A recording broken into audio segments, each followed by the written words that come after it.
Hi, and welcome to Riverside Military Academy's first Google Hangout. Please keep that in mind as far as expectations as we go through. Bear with us. We're learning as you are. My name is Kayla Davenport. I'm the Director of International Admissions here at Riverside Military Academy. I look forward to helping you through the entire admissions process and making it a little less stressful. I want to tell you a little bit about Riverside before we get started today, and I'll introduce our panelists. Riverside has been here for 108 years in beautiful Gainesville, Georgia. It's about an hour north of Atlanta, Georgia, so it's an easy direct flight in from most countries, and we can certainly help with all of this logistics. As far as what we do here, we're an all-boys school, 7th grade through 12th grade. We are not sending boys into the military, and we're not affiliated with the military. We just use the military structure to prepare students for success in their future. So our goal is to get students into college and universities around the world. We are one of the top military schools as far as secondary schools go in the nation. You're going to learn a lot about Riverside today, but first let me introduce you to our panel. I'm going to introduce you, we actually have our academic dean here, an alumnus and current parent, Reuben Bar Honam. We have cadets Nava, Win, and Adig with us as well. So, Dean Green, can you introduce yourself? Sure, absolutely. Thank you, Ms. Davenport. Welcome, everybody. My name is Jamie Green, and I am the Dean of Academics here at Riverside Military Academy. I've been in this post now for just over a year, and I can say without hesitation it's the best job I've ever had. This is a great place to work. It's a great place to teach. We're very fortunate to have such a diverse corps. Many cadets from all over the world, all over the United States, and it's truly a unique experience. My background is that I've taught history and economics for the past 10 years, mostly in Boston and in the northern part of the United States.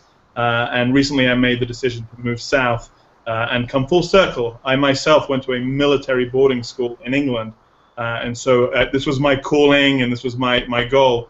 So I'm very happy to be here, very fortunate to be here, and I hope to talk to you a little bit more later about the academic program. Thank you. Mr. Bar Honam, can you introduce yourself? Hello to everyone. My name is Reuben Bar Honam, originally from Cozumel, Mexico. I'm an alumnus. I went to Riverside from '86 to '89. Currently living in Cancun, and I have my son Reuben going to Riverside as a 7th grader. Excellent, thank you. Cadet Nava, can you introduce yourself? Hey everybody, I am Cadet Sergeant Daniel Nava from Monterrey, Mexico. This is my 3rd year at Riverside. I'm currently a senior, and I form part of the band. I'm in the drum line, and I've had 2 brothers come here as well, and we're really happy about what the school has done to us. It's helped us not only academically, but given us skills to help us in our daily life. Thank you very much. Cadet Win, can you introduce yourself? Hey everybody, my name is Cadet First Lieutenant Win. I'm the band company executive officer. This is my 3rd year being at Riverside. I'm currently a senior, and Riverside has taught me a lot and developed me not only physically but also mentally. So I'm very happy to be a part of this panel.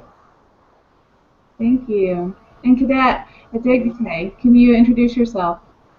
Hey everyone, I'm Cadet Davenport. I'm from Lagos, Nigeria. This is my 2nd year at Riverside. I'm the cadet captain of Alpha Company. I'm part of the soccer team and the track team.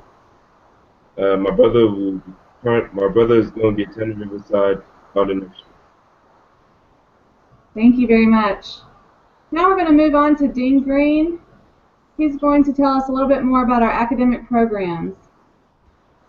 Okay, well, many people ask, first of all, what is the military model of education? Quite simply, what it does is it puts academics at the top of our to-do list. It's our top priority, but supports what we do in academics with a structured day on the cadet life side, sports and activities, and important lessons in character and leadership. That's the subflooring. Within academics, we operate similar to a typical high school, but with some really important differences. The first thing to note is our small class sizes. We actually have a student-to-teacher ratio, somewhere I think 1 teacher to 12 students. Now in reality, some classes are a little bit higher than that, maybe 13, 14. But most classes fall right in that window between 10 students in a class and 14 students in a class. And we like that because what it does is it allows us to address the individual need of every student. If there are gaps in that student's knowledge, the teacher can see them and work with the student. And if the student needs to be pushed a little bit more, motivated, challenged in a different way, the teacher can also do that. When there are too many students in the room, it's easy to hide. It's particularly important for our students from other countries. They come to us with a different educational background. Some are very competent in English, and others have work to do in the acquisition of the English language. We support those students with gaps in their English language with a very strong English as a Second Language program, ESL. The program has 5 stages, and we assess every student that comes to us and try to get an understanding of where their strengths and weaknesses are in English. And then we place them accordingly. And so in that class, as well as getting support within their other subjects, they get daily instruction in English, particularly in grammar and comprehension. Many of our teachers have also trained in English as a second language learning, most recently through a program sponsored by the University of Georgia. And so even outside of the ESL classroom, you could walk in and see teachers really supporting those students who are in the process of acquiring English and finding ways to deliver material to them in which their English doesn't become a hindrance to their learning. Like I said, we're a regular high school, and so the aim here is to prepare students for success in highly competitive universities in the United States and around the world. And so our course structure mirrors the graduation requirements and exceeds the graduation requirements of the state of Georgia. Students can come to us and they will always take a course in mathematics, in English, in history or economics or government, and in the sciences. Additionally, students can take electives in a whole other number of areas. They can acquire another foreign language, if they so please. Students can participate in the band. They can participate in the fine arts. We have some very, very talented artists here in drama. We also have elective courses in philosophy and physical training. So the academic program is very large, wide-ranging. I can guarantee you that wherever your son's interests are, you'll find a place here at Riverside that align with those interests academically. We do have, for students who want to push themselves academically, we do have honors level courses. We also have advanced placement courses, which can give your son college credit by successfully completing that course here. And I think maybe, I'm not sure if there's any cadets on the panel, but I think there may be a couple of cadets on the panel that are taking advanced courses and will get that college credit. And we're really excited to be able to do that. We offer your cadet, your son, support in the SAT and the ACT. We know that coming to the United States from an international country, the idea of the SAT and the ACT is new, but it's an important part of the college application process, and so we support either with individual tutoring or with an SAT, ACT preparation class. The final thing that I'll talk about is just, to me, what I'm most proud of, and that is our teachers know how to reach boys. Many education systems throughout America and throughout the world neglect the fact that boys learn differently than girls. We choose books that appeal to boys. we teach the kind of lessons that engage boys, lessons that have transitivity, that mean something outside of the boundaries of the school. We know that boys like structure. We know that they like to move around. We can't just sit a boy in a classroom in a seat for 1 hour and expect him to be engaged. We know this. Our teachers are truly dedicated to reaching boys, and that's a point of pride for us in what we do. And I think that that is the key, among all the other things. Me, on this side of the building, in academics, that is the key. That's understanding how boys learn, what interests boys, and how to meet their needs best. And I think that's all I have. But Ms. Davenport, if I missed anything in academics, please let me know. No, that was great. Thank you so much. I think each cadet has kind of given their personal experience here at Riverside, along with their introduction. So I'm going to go back to Mr. Bar Honam. He can tell us a little bit more about his personal experience here and why he feels that this is a good place for young men. Well, definitely. One of the main reasons that my parents sent me to Riverside back in the 80s was to learn English, okay? And I think that with all of the support from the Riverside program, it did work, and I had the many experiences going through the 3 years that I was there, and they got me my English going. I got a very good discipline program also, and that has helped me throughout my life. I'm currently an attorney that I work in Mexico, in Cancun, Mexico, but all of my background comes from Riverside, from those 3 years that I spent there. Currently, and that was one of the main decisions that got me to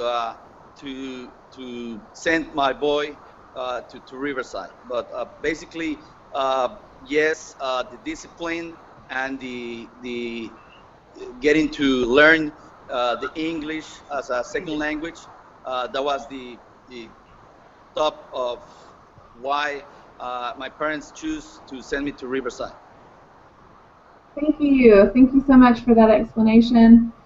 We actually have some families sending in questions to us now, and we're going to answer some of those questions and hopefully clear some more information up about Riverside. So the first question is for Cadet Win, and what does a day in the life of a cadet look like?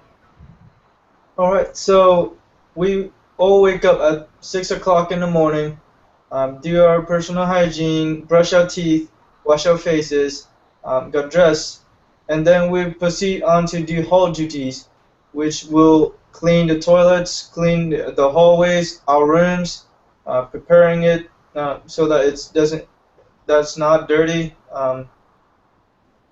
Then we'll proceed on to going to something called a pass and review, where we march around a quad, and then we'll salute the flag. After that, we'll go and have our mess one, which is what we call for the breakfast. After the breakfast, there's 45 minutes of opportunity time, which is kind of like the best thing of the day, because I can go talk to my teachers about homework, any problem in my life that I need counseling, or just hang out with them if you like the teacher, or help them with some other cadets that is struggling with their homework or work at school. After that 45 minutes, we have 3 classes, and then lunch, which we call it mess 2, and then 3 more classes, and we should be done by 3:20 in the afternoon. At 3:45, everyone got dressed in the physical training uniform to go to their sports. Personally, I go to my drill team practice, which is a lot of marching, spinning rifles. We do preparations for parades. It's a sport that requires skills and patience. After that, at 5:15 or 5:20, when all the cadets get back to their barracks, which is our dormitories, we'll take a shower because boys, after a lot of practices, they get sweaty and dirty, so they need their showers. And at around 6:15, we'll go to the mess hall for mess 3 or dinner. After dinner, we'll salute the flag again to lower the flag and go back to the barracks for study hours, which is an hour and a half of studying, quiet study hours, so that everyone can get their homework done. And at around 9 o'clock, everybody have their time to relax, call their parents, email their parents, and work on extra homework if they haven't done so. And at around 10 o'clock, it's time to go to sleep and call it a day. Excellent. So that's a great explanation of what you guys do on Monday through Friday. I did get another question in, and it is asking how many international students we have currently, and I should have said that earlier. We have 133 international students from 26 different countries currently. Last year we had 27 countries represented, and we would love for that to increase. So we love our diversity here. It's part of our culture, and we welcome anyone to join us. Moving on to the next question. Daniel Nava, I would like to ask, what is the cell phone policy and the laptop policy? Well, cell phones are allowed here at Riverside after the first 3 days.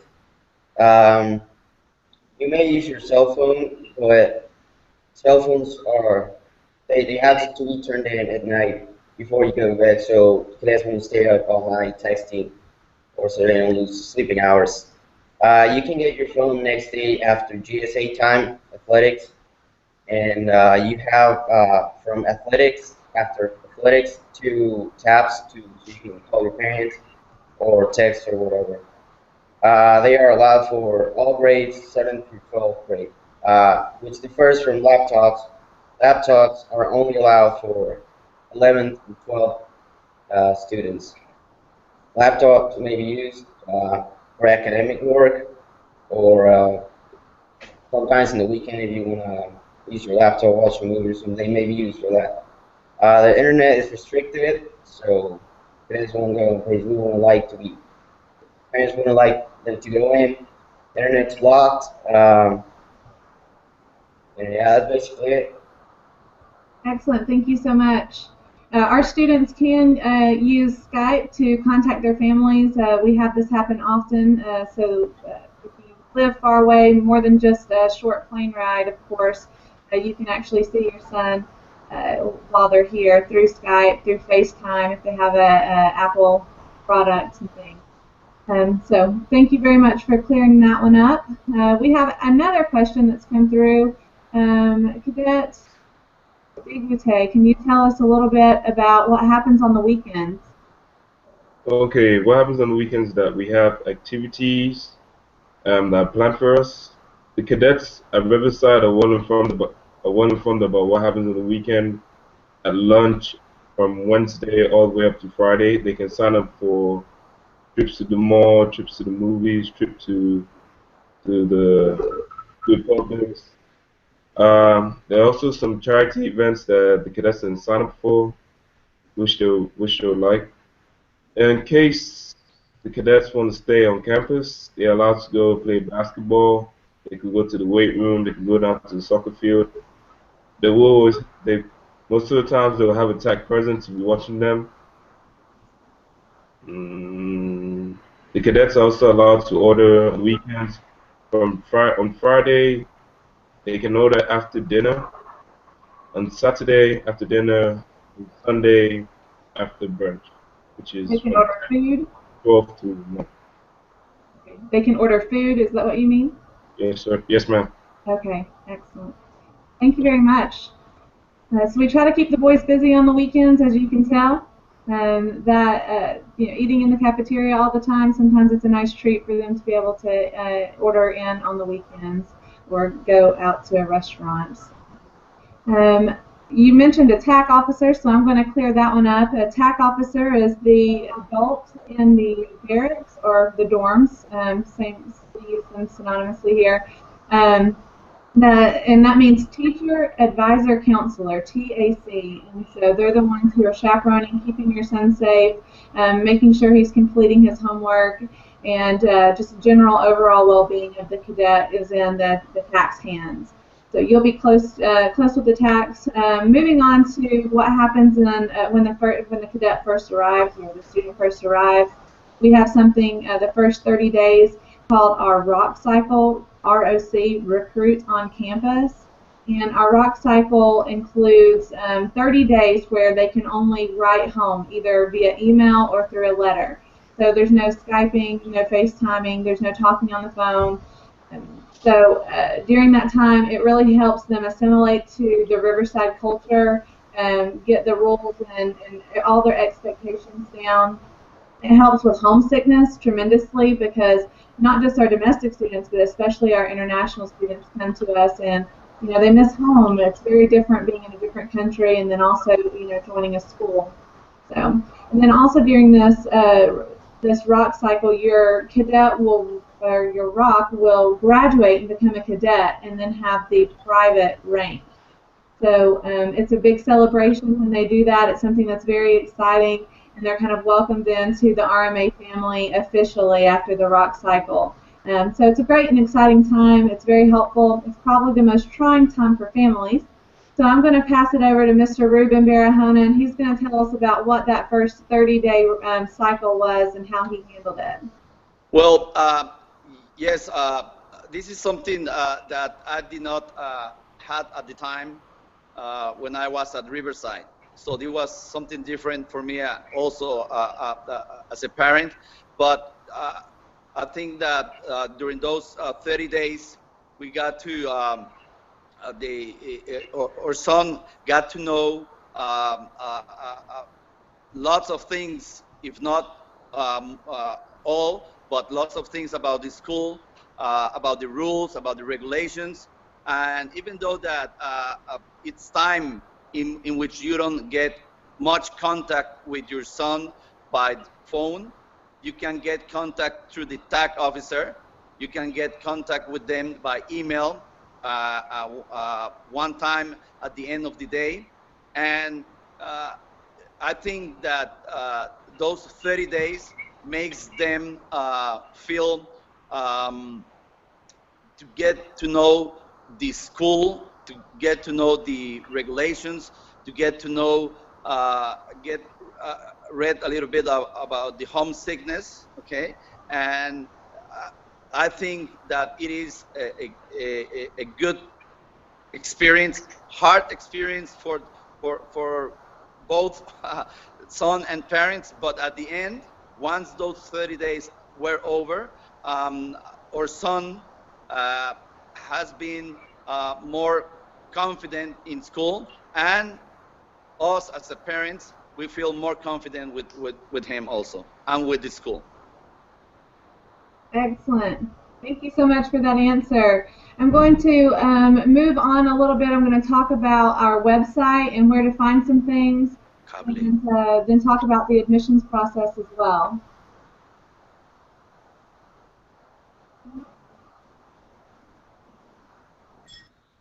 Okay, you should be able to see what I see now. This is our website. It's riversidemilitary.com. If you want to learn more about us, this is a great place to go. We have videos posted. We have a virtual tour right here. You'll see I'm kind of mousing over it right now. It's a great video that shows you exactly what our campus looks like. I realize that many families cannot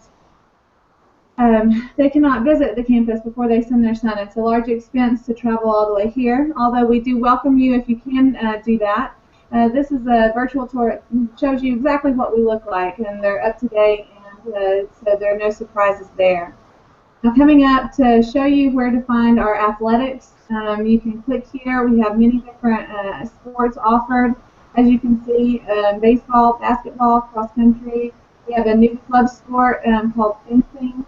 Football, golf, lacrosse, riflery, rowing, soccer, swimming, tennis, track and field, and wrestling.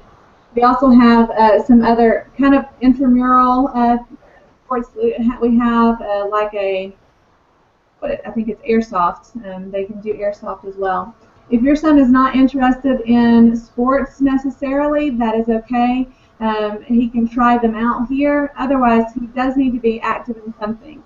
So if it's not joining a sports team, then we would love to see him in our band or anything other than that. We also have clubs and organizations, as the dean mentioned earlier. As far as our admissions process, you can go from our homepage here, and you can just click on admissions. You can go to the main page. I'm going to select the apply request information option so you can see a step-by-step process. Our admissions process works like this. We have a rolling admissions, but our 3 major enrollment times are August, January, and July. We have a summer program. We actually have an extensive ESL program in the summer, as well as just a regular academic, 4-week academic program. So we can talk about what is the best fit for your students.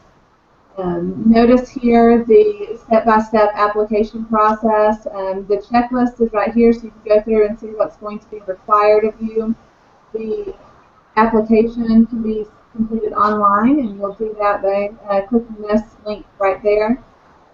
We will also need transcripts and a discipline report from the current school. We will need a school principal or counselor recommendation, a math teacher recommendation, an English teacher recommendation. If one of those are not applicable or you cannot get them, please contact me, let me know, and we might go for the personal recommendation option. But these are really the most required. There may be an interview that is necessary. And really we need a student who is fully physically capable, because we have a rigorous program where our students are very active physically, also of course mentally in the classroom. We have a character education piece and all of these things, so it's a very holistic, well-rounded program. So we look at that, so we look at the application process the same way. We look at it holistically, well-rounded students. That's what we're looking for. So we'll move on. That is the application process. I really appreciate you all attending this Google Hangout. I hope it's been beneficial and informational for you. My name is Kayla Davenport again, and you can contact me at kdavenport@riversidemilitary.com or give us a call. Go to our website. There's several numbers you can contact that might fit you. You can also request a Skype appointment with me as well, or we can do a Google Hangout if you're more comfortable. I want to thank my panelists for coming. Thank you so much. You were so helpful today. And again, any questions, just send us an email, submit an information request on the website. Have a good day.